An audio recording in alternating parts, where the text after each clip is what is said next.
إن الحمد لله نحمده ونستعينه ونستغفره ونعوذ بالله من شرور أنفسنا ومن سيئات أعمالنا من يهده الله فلا مضل له ومن يضلل فلا هادي له وأشهد أن لا إله إلا الله وحده لا شريك له وأشهد أن محمدا عبده ورسوله اللهم صل على محمد وعلى آل محمد كما صليت على إبراهيم وعلى آل إبراهيم إنك حميد مجيد اللهم بارك على محمد وعلى آل محمد كما باركت على إبراهيم وعلى آل إبراهيم إنك حميد مجيد أما بعد فإن خير الحديث كتاب الله وخير الهدي هدي محمد صلى الله عليه وسلم وشر الأمور محدثاتها وكل محدثة بدعة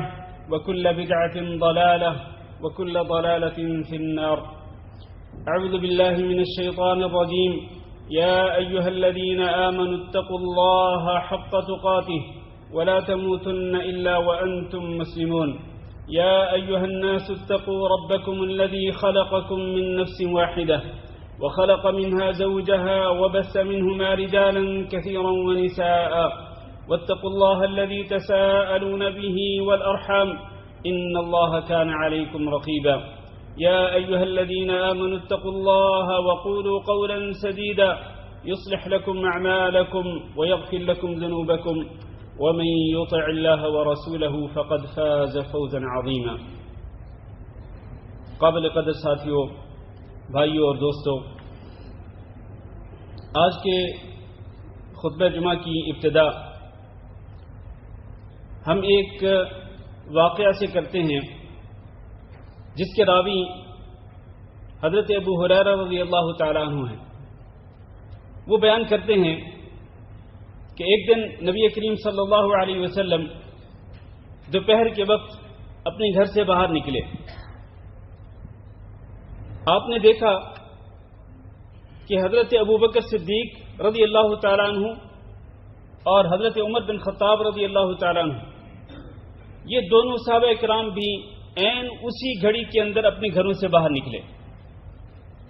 نبی کریم صلی اللہ علیہ وسلم نے اپنے ان دونوں ساتھیوں کو دیکھا تو آپ نے فرمایا کہ ما اخرجکما فی هذه الساعة، کہ اس گھڑی میں تمہیں تمہارے گھر سے کس چیز نے نکلنے پہ مجبور کیا؟ دونوں صحابہ کہنے لگے اللہ کے رسول، بھوک کی وجہ سے ہم اپنے گھروں سے اس گھڑی کے اندر نکلنے پہ مجبور ہوئے. یعنی دوپہر کے وقت عام طور پر لوگ گھروں کے اندر آرام کرتے ہیں اور گھروں سے باہر نہیں نکلتے، تو اس گھڑی کے اندر باہر نکلنا ظاہر ہے اس کا کوئی خاص سبب تھا، اس کی کوئی خاص وجہ تھی. اسی لیے نبی صلی اللہ علیہ وسلم نے ان سے سوال کیا کہ اس گھڑی میں تمہیں کس چیز نے اپنے گھروں سے نکلنے پہ مجبور کیا؟ کہا بھوک نے نکلنے پہ مجبور کر دیا، گھر میں کھانے پینے کو کچھ نہیں ہے. نبی کریم صلی اللہ علیہ وسلم نے فرمایا کہ اللہ کی قسم، جس چیز نے تمہیں تمہارے گھر سے نکلنے پہ مجبور کیا اس گھڑی میں، اسی چیز نے مجھے بھی اس گھڑی میں اپنے گھر سے نکلنے پہ مجبور کر دیا. اللہ اکبر. اس کے بعد ابو ہریرہ رضی اللہ تعالیٰ عنہ بیان کرتے ہیں کہ نبی صلی اللہ علیہ وسلم اپنے ان دونوں ساتھیوں کو لے کر ایک صحابی کے گھر میں پہنچے. دستک دی، اندر سے ایک خاتون کی آواز آئی. پوچھا کون؟ کہا میں اللہ کے رسول صلی اللہ علیہ وسلم اور میرے ساتھ ابو بکر اور عمر رضی اللہ تعالیٰ عنہما. اس عورت نے اپنے ان تینوں مہمانوں کو خوش آمدید کہا، مرحبا کہا، ویلکم کہا، اور کہا آپ گھر میں تشریف رکھیں. آپ نے پوچھا آپ کے گھر والے وہ فلاں صحابی کہاں ہیں؟ کہا وہ پانی لینے کے لیے گئے ہیں، ابھی آتے ہیں. اس خاتون نے اپنے مہمانوں کو گھر میں بٹھایا اور اتنے میں وہ صحابی بھی واپس آ گئے. انہوں نے اپنے گھر کے اندر ان تینوں مہمانوں کو دیکھا تو ان کی خوشی کا کوئی ٹھکانہ نہیں تھا. بہت زیادہ خوش ہوئے، کہنے لگے کہ آج تک میرے گھر کے اندر آپ سے زیادہ معزز مہمان نہیں آئے. اس کے بعد وہ اپنے کھجور کے باغ میں گئے، وہاں سے کھجوروں کا ایک گچھا توڑا جس پہ کچھ تازہ کھجوریں بھی تھیں، کچھ پرانی بھی تھیں، اور آ کر نبی صلی اللہ علیہ وسلم اور آپ کے ساتھیوں کی خدمت میں پیش کیا. اور اور کہنے لگے اللہ کے رسول آپ ان کھجوروں میں سے جو کھجوریں آپ کو اچھی لگے وہ کھائیں. اتنے میں انہوں نے چھری اٹھائی. نبی صلی اللہ علیہ وسلم نے فرمایا کہ تم دودھ والی بکری کو ذبح نہ کرنا. وہ صحابی گئے, انہوں نے ایک بکری کا بچہ ذبح کیا اور اس کا پھر کھانا تیار, سالن تیار ہوا. گھر کی خاتون نے روٹی پکائی. ان تینوں معزز مہمانان گرامی کی مہمان نوازی کی. نبی صلی اللہ علیہ وسلم نے اور آپ کے ساتھیوں نے جب پیٹ بھر کر کھانا کھا لیا, اس میں کھجوریں بھی تھیں, گوشت بھی تھا, روٹی بھی تھی.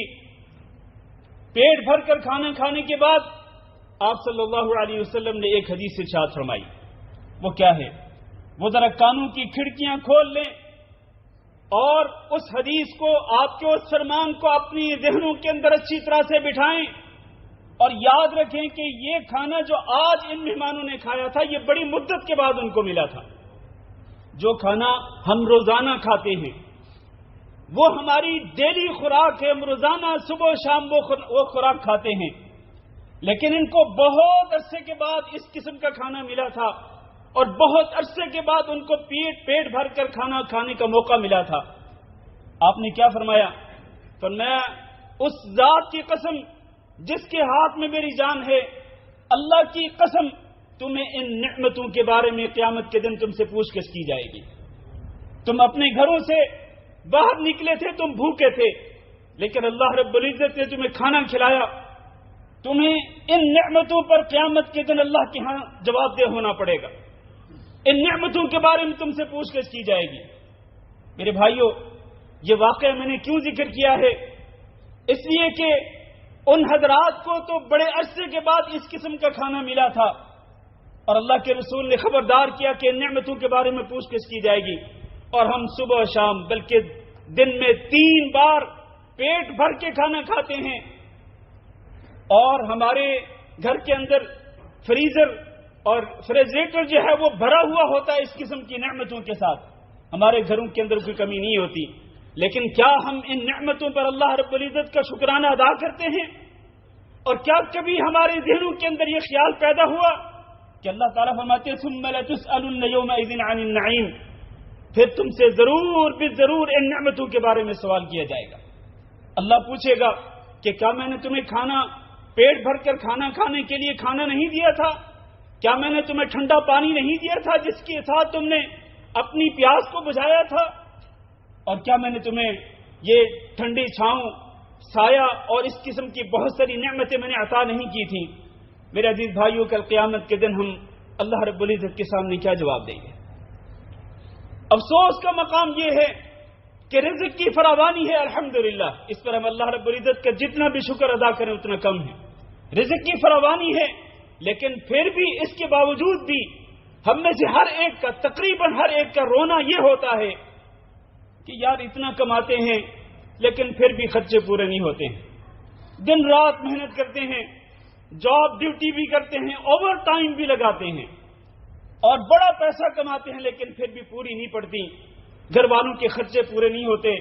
کبھی جناب گاڑی خراب ہو رہی ہے, کبھی جناب گھر میں کوئی بندہ بیمار ہو رہا ہے, اس کی بیماری پر, اس کے علاج پر اتنا پیسہ خرچ ہو جاتا ہے. کبھی کوئی خرچہ آ جاتا ہے, کبھی کوئی خرچہ آ جاتا ہے. اس کا جواب کیا ہے؟ اس کا جواب یہ ہے کہ ہم کماتے تو بہت زیادہ ہیں, ہمارے پاس بینک بیلنس بھی ہوتا ہے اور کمانے کے ذرائع بھی ہوتے ہیں, لیکن حقیقت بات یہ ہے کہ ہمارے رزق کے اندر آج برکت نہیں ہے. اس کی وجہ کیا ہے؟ ہمارے رزقوں کے اندر اور کمانے کے ذرائع کے اندر برکت کیوں نہیں رہی؟ اس کے کچھ اسباب ہیں. ان اسباب کو ذکر کرنے سے پہلے میں 2-3 باتیں تمہید کے طور پر عرض کرنا چاہتا ہوں. پہلی بات یہ ہے کہ ہمیں یقین ہونا چاہیے کہ ان اللہ هو الرزاق, کہ اللہ رب العزت ہی بہت زیادہ رزق دینے والا ہے. اللہ رب العزت نے اپنی تمام مخلوقات کے رزق کا اپنے اوپر ذمہ لیا ہوا ہے.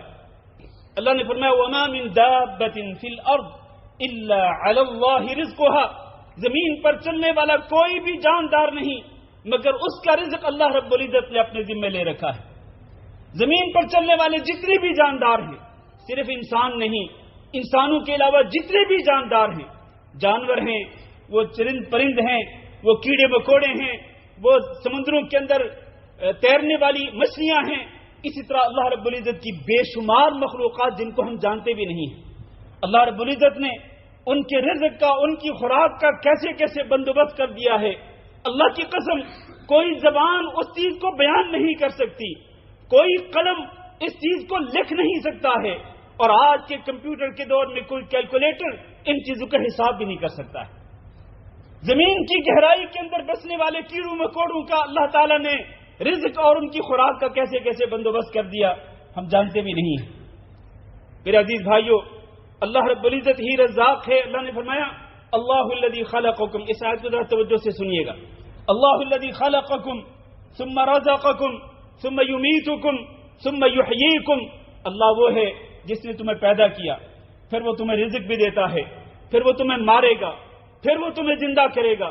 چار خصوصیات اللہ تعالی نے اپنی ذکر فرمائی: پیدا کرنا، رزق دینا، مارنا اور زندہ کرنا۔ پھر فرمایا هل من شرکائکم من یفعل من ذلکم من شیء، کیا تمہارے شریکوں میں سے کوئی ہے جو ان چار کاموں میں سے کوئی کام کرتا ہو؟ اور جن کو تم نے داتا بنا رکھا ہے، جن کو تم نے غوث بنا رکھا ہے، جن کو تم نے دستگیر اور بگڑی بنانے والا بنا رکھا ہے، جن کے لیے تم نظر و نیاز پیش کرتے ہو، جن کے درباروں پہ تم جا کے دیگیں پکاتے ہو، ذرا بتلاؤ تو صحیح کہ ان چار کاموں میں سے کوئی ایک کام بھی یہ لوگ کرتے ہیں؟ خلقکم ثم رزقکم، پیدا کرنا، رزق دینا، مارنا، زندہ کرنا۔ اللہ نے فرمایا سبحانہ وتعالی عما یشرکون، یہ جو شرک کرتے ہیں نا کہ ان جیسی مخلوقات کو، یہ وہ لوگ جو دنیا سے چلے گئے، ان کے لیے نظر و نیاز مانتے ہیں، ان کو حاجت روا پہ اور اسی طرح مشکل کشا سمجھتے ہیں، ان کو بگڑی بنانے والا سمجھتے ہیں۔ اللہ رب العزت ان کے شرک سے بری اور بالکل پاک اور صاف ہے۔ اللہ تعالیٰ بری ہے، اللہ تعالیٰ بیزار ہے، لا تعلق ہے ان کے شرک سے، پاک ہے اللہ رب العزت ان کے شرک سے۔ میرے بھائیوں، یہ صفت صرف اور صرف اللہ رب العزت کی ہے۔ الرزاق، بہت زیادہ رزق دینے والا ہے۔ لہذا جب اللہ ہی رزاق ہے تو پھر اللہ رب العزت کے سامنے ہی اپنا دامن پھیلانا چاہیے اور اللہ رب العزت سے ہی رزق طلب کرنا چاہیے۔ اللہ نے فرمایا فابتغوا عند اللہ الرزق واعبدوہ واشکروا لہ، کہ تم صرف اور صرف اللہ رب العزت کے ہاں ہی رزق طلب کرو اور اسی کی عبادت کرو اور اس کا شکرانہ ادا کرو۔ ان الذین تدعون من دون اللہ لا یملکون لکم رزقا، جن کو تم اللہ کے سوا پکارتے ہو وہ تمہارے لیے کچھ بھی رزق کا اختیار نہیں رکھتے، ایک پائی بھی تمہیں دینے کے اختیار نہیں رکھتے۔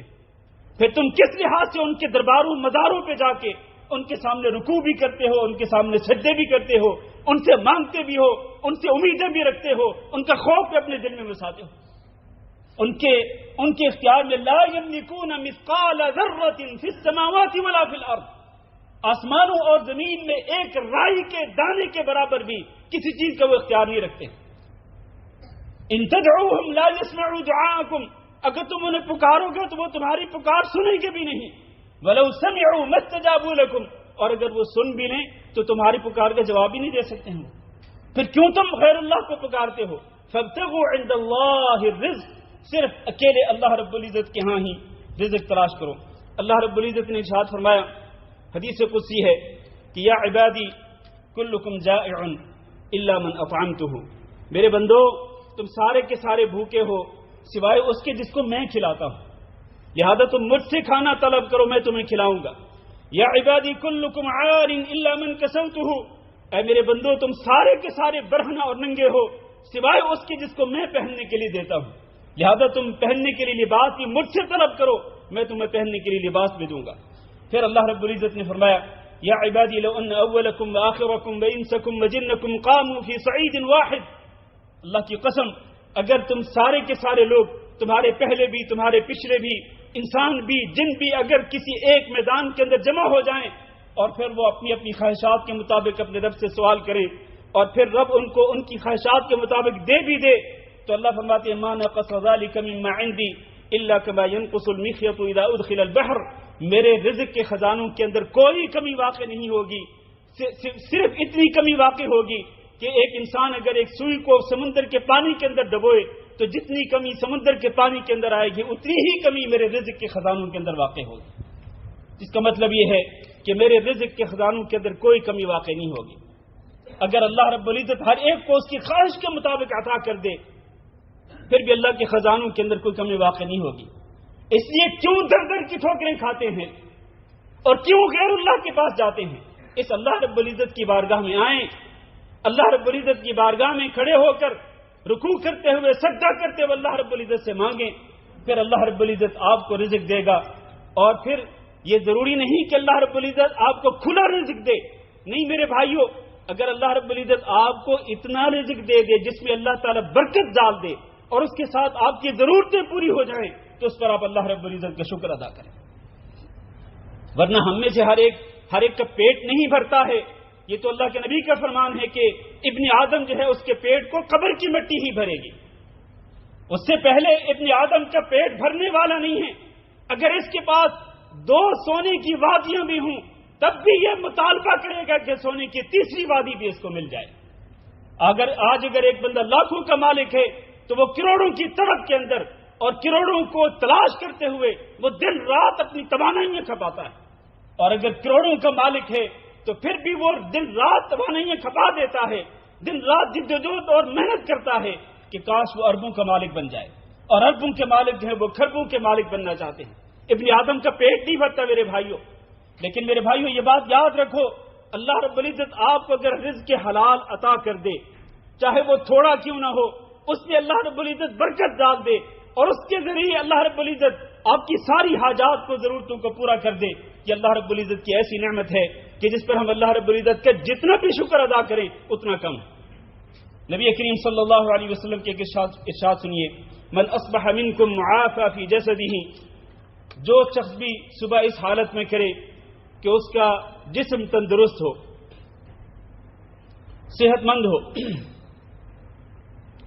اور وہ صحت مند اور تندرست ہو، اور دوسرا یہ ہے کہ آمنا فی سربہ، وہ پر امن ہو، اس کو کسی قسم کا خطرہ نہ ہو، نہ اس کی جان کو نہ اس کے مال کو، اور تیسرا یہ ہے کہ عندہ قوت یومہ، اس کے پاس ایک دن کی خوراک بھی موجود ہو، ایک دن کا کھانا یا کھانے کے پیسے اس کے پاس موجود ہوں۔ یہ 3 نعمتیں اگر انسان کو صبح کے وقت میسر ہوں، میں پھر دہراتا ہوں وہ 3 نعمتیں کیا ہیں؟ انسان صحت مند ہو، تندرست ہو اور پر امن ہو، اور تیسرا یہ کہ ایک دن کی خوراک موجود ہو، فَكَأَنَّمَا حِيزَتْ لَهُ الدُّنْيَا، وہ یوں سمجھے کہ پوری دنیا اس کے قدموں تلے بچھا دی گئی، دنیا بھر کی نعمتیں اس کے قدموں تلے بچھا دی گئی۔ یہ صرف 3 نعمتیں اگر ہوں تو، اور الحمدللہ یہ تینوں نعمتیں ہمیں ہر دن صبح کے وقت میسر ہوتی ہیں میرے عزیز بھائیوں، تو ہمیں اللہ رب العزت کی نعمتوں پر شکرانہ ادا کرنا چاہیے اور قناعت اختیار کرنی چاہیے، لالچ سے اور طمع سے بچنا چاہیے۔ لالچ بہت ہی بری بلا ہے، اس لالچ نے انسان کو ہلاک اور برباد کر دیا ہے۔ یہ میں نہیں کہہ رہا ہوں، اللہ نے فرمایا الہاکم التکاثر حتی زرتم المقابر۔ تکاثر یعنی ہر چیز میں انسان کثرت طلب کرے، اولاد زیادہ ہو، اور اگر ایک گاڑی ہے تو 2 گاڑیاں ہونی چاہیے، اگر ایک مکان ہے تو 2 مکان ہونے چاہیے، ایک فلیٹ ہے تو 2 فلیٹ ہونے چاہیے، 1 لاکھ ہے تو 10 لاکھ ہونے چاہیے، 10 لاکھ ہے تو 1 کروڑ ہونا چاہیے، 1 کروڑ ہے تو 1 ارب ہونا چاہیے۔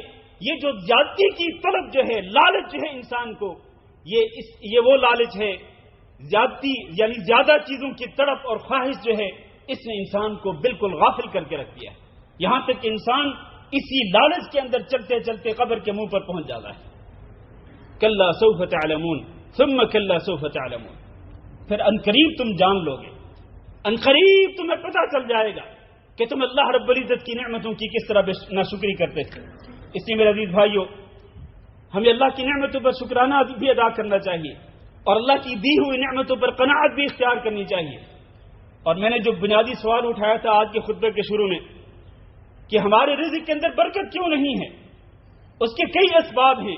ان اسباب میں سے ایک سبب یہ ہے کہ ہم ہر وہ کام کرتے ہیں جو اللہ رب العزت کو ناراض کرنے والا ہوتا ہے، چنانچہ ہم جھوٹ بھی بولتے ہیں، ہم غیبت بھی کرتے ہیں، اور چغل خوری بھی کرتے ہیں، اور فراڈ بھی کرتے ہیں، اور وہ لوگ جو تجارت اور بزنس میں مشغول ہیں وہ اپنی تجارت اور بزنس کے اندر ماپ تول کے پیمانوں کے اندر کمی کرتے ہیں اور وہ ڈنڈی مارتے ہیں۔ اللہ نے فرمایا وَيْلٌ لِّلْمُطَفِّفِينَ، الذین اذا اکتالوا علی الناس یستوفون واذا کالوہم او وزنوہم یخسرون. ان ماپ تول میں کمی کرنے والے لوگوں کے لیے ہلاکت اور بربادی ہے کہ جو لوگوں سے لیتے ہیں تو پورا پورا لیتے ہیں، لیکن جب خود تول کر یا وزن کر کے دیتے ہیں، ماپ کر دیتے ہیں، تو پھر کمی کر کے دیتے ہیں، ڈنڈی مارتے ہیں. اور یہ لوگ یہ اشیاء خردنوش کے اندر ملاوٹ بھی کرتے ہیں. آج کون سی چیز ہے خصوصاً ہمارے ملکوں کے اندر کون سی چیز ہے جو خالص ملتی ہے؟ ہر چیز کے اندر ملاوٹ ہے. لوگ دیدہ دلیری اور جسارت کرتے ہوئے چیزوں کے اندر ملاوٹ کر کے ان کو بیچتے ہیں، لوگوں کو دھوکہ دیتے ہیں. اللہ کے رسول نے تو یہ فرمایا کہ من غشنا فلیس منا، جو ہم سے دھوکہ کرتے ہیں اس کا ہم سے کوئی تعلق ہی نہیں ہے. لیکن دیدہ دلیری کے ساتھ مسلمان ہو کر جھوٹ بھی بولتے ہیں، فراڈ بھی کرتے ہیں، ملاوٹ بھی کرتے ہیں، خیانت بھی کرتے ہیں، رشوت کا لین دین بھی کرتے ہیں. اور اس سے بڑھ کر یہ کہ سودی لین دین تک بھی کرتے ہیں. میرے بھائیوں، اگر آپ جھوٹ بولیں گے، فراڈ کریں گے، خیانت کریں گے، رشوت لیں گے، دیں گے، اور اسی طرح اگر سودی لین دین کریں گے تو آپ کے رزق کے اندر خاص برکت آئے گی. آج لوگ دیدہ دلیری کے ساتھ اپنا پیسہ بینکوں کے اندر فکس کرا کے رکھتے ہیں. 10 لاکھ روپے، 20 لاکھ روپے یا کم یا زیادہ وہ فکس کرا کے رکھ دیتے ہیں، فکس پرافٹ پر رکھ دیتے ہیں پیسہ، اور اسی طرح سودی لین دین کرتے ہیں. میرے عزیز بھائیوں، جبکہ اللہ رب العزت نے کیا فرمایا؟ یمحق اللہ الربا ویربی الصدقات. اللہ رب العزت سود کو اور سودی لین دین کو مٹا دیتا ہے، تباہ و برباد کر دیتا ہے. کہاں سے آپ کے رزق کے اندر برکت آئے گی؟ آپ چاہے لاکھوں کماتے ہوں، کروڑوں کماتے ہوں، لیکن اگر دوسری طرف آپ سودی لین دین بھی کرتے ہیں تو آپ اللہ اور اللہ کے رسول کے خلاف اعلان جنگ کر رہے ہیں. اور اگر آپ اللہ اور اللہ کے رسول کے خلاف اعلان جنگ کرتے ہیں تو بتلائیے تباہی اور بربادی کس کی ہوگی؟ آپ کی ہوگی یا نعوذ باللہ کسی اور کا کوئی نقصان ہوگا؟ نقصان تو آپ کا ہی ہونا ہے. یمحق اللہ الربا ویربی الصدقات. اس لیے اس قسم کے معاملات سے انسان کو بچنا چاہیے اور تقوی اختیار کرنا چاہیے. اللہ نے فرمایا وَمَن يَتَّقِ اللَّهَ يَجْعَلْ لَهُ مَخْرَجًا وَيَرْزُقْهُ مِنْ حَيْثُ لَا يَحْتَسِبُ. جو اللہ سے ڈرتا ہے اور اللہ سے ڈر کر وہ گناہوں سے اپنے دامن کو بچاتا ہے، نافرمانیوں سے اپنے دامن کو بچاتا ہے، اللہ تعالیٰ اس کے لیے مشکلات سے نکلنے کے راستے بنا دیتا ہے، اور اس کو اللہ تعالیٰ ایسی ایسی جگہوں سے رزق دیتا ہے جہاں سے اس کو رزق ملنے کا گمان تک نہیں ہوتا ہے. اللہ اس کو کافی ہو جاتا ہے. اللہ پہ توکل کرنا چاہیے اور اللہ پہ بھروسہ کرنا چاہیے. اللہ رب العزت نے ارشاد فرمایا وَلَوْ أَنَّهُمْ آمَنُوا وَاتَّقَوْا وَلَوْ أَنَّ أَهْلَ الْقُرَىٰ آمَنُوا وَاتَّقَوْا لَفَتَحْنَا عَلَيْهِمْ بَرَكَاتٍ مِّنَ السَّمَاءِ وَالْأَرْضِ. اگر یہ بستیوں والے لوگ ایمان بھی لے آئیں اور اللہ تعالیٰ کا تقوی بھی اختیار کر لیں اور اللہ سے ڈر کر برائیوں اور گناہوں سے اپنے دامن کو بچا لیں، اللہ فرماتے ہیں ہم ان کے لیے برکت کے دروازوں کو کھول دیں گے، آسمان سے بھی اور اسی طرح زمین سے بھی. اس طرح سے انسان اپنے رزق کے اندر برکت لا سکتا ہے. اللہ تعالیٰ سے دعا ہے کہ اللہ ہمیں ان تمام اسباب سے بچنے کی توفیق دے جو کہ ہمارے رزق کے اندر بے برکتی کا سبب بنتے ہیں، اور اللہ ہمیں ہمارے رزقوں کے اندر برکت نصیب فرمائے. اللہ ہمیں رزق کے حلال وافر مقدار میں نصیب فرمائے کہ جس کے ساتھ ہماری ضرورتیں پوری ہوں اور ہم کسی کے محتاج نہ بنیں. اللہ رب العزت ہمیں حرام کمانے سے اور حرام کمانے کے جتنے ذرائع ہیں ان سے بچنے کی توفیق نصیب فرمائے. استغفر اللہ لی ولکم ولسائر المسلمین فاستغفروہ انہ هو الغفور الرحیم.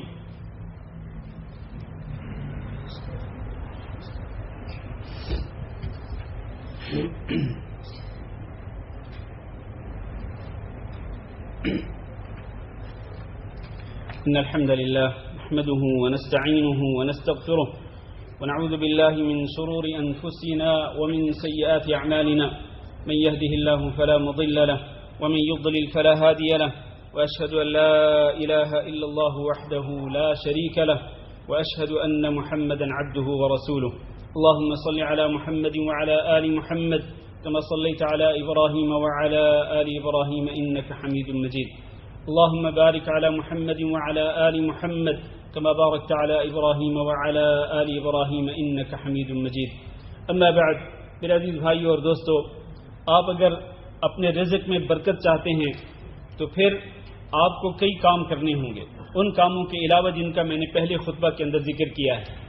آپ ایک تو کثرت کے ساتھ استغفار کرنا اور توبہ کرنا اپنی عادت بنا لیں. نبی کریم صلی اللہ علیہ وسلم ایک مجلس کے اندر ایک مجلس کے اندر آپ صلی اللہ علیہ وسلم ایک دعا 100 مرتبہ پڑھتے تھے، اور وہ دعا استغفار کی دعا ہے، توبہ کرنے کی دعا ہے. رب اغفر لی وتب علی انک انت التواب الغفور، کہ میرے رب مجھے معاف کر دے اور میری توبہ قبول کر لے، اللہ تو بہت ہی معاف کرنے والا ہے اور رحم کرنے والا ہے. نبی صلی اللہ علیہ وسلم یہ دعا ایک مجلس کے اندر 100 مرتبہ پڑھتے تھے. اور ہم جو کہ گناہوں کے اندر ڈوبے ہوئے ہیں، ہمیں تو اور زیادہ استغفار کا اور توبہ کا اہتمام کرنا چاہیے. اس طرح سے آپ کے رزق کے اندر برکت آئے گی. اسی طرح سے تلاوت قرآن کا خصوصی طور پر اہتمام کیا کریں. میرے بھائیوں، ہم نے واقعتاً بہت کمی کوتاہی کی ہے اس کتاب اللہ کے بارے میں. ہمیں اس کا اعتراف کرنا پڑے گا. اس کتاب اللہ کے ساتھ اپنا تعلق بڑا گہرا قائم کریں، بڑا گہرا تعلق بنائیں اس کتاب اللہ کے ساتھ، قرآن مجید کے ساتھ. اس کی تلاوت بھی کریں، اس کا ترجمہ بھی پڑھیں، اس کے اندر تدبر بھی کریں، غور و فکر بھی کریں. اس لیے کہ اللہ نے فرمایا کتاب انزلناہ الیک مبارک، یہ وہ کتاب ہے جس کو ہم نے آپ کی طرف نازل کیا، اور یہ بڑی بابرکت کتاب ہے.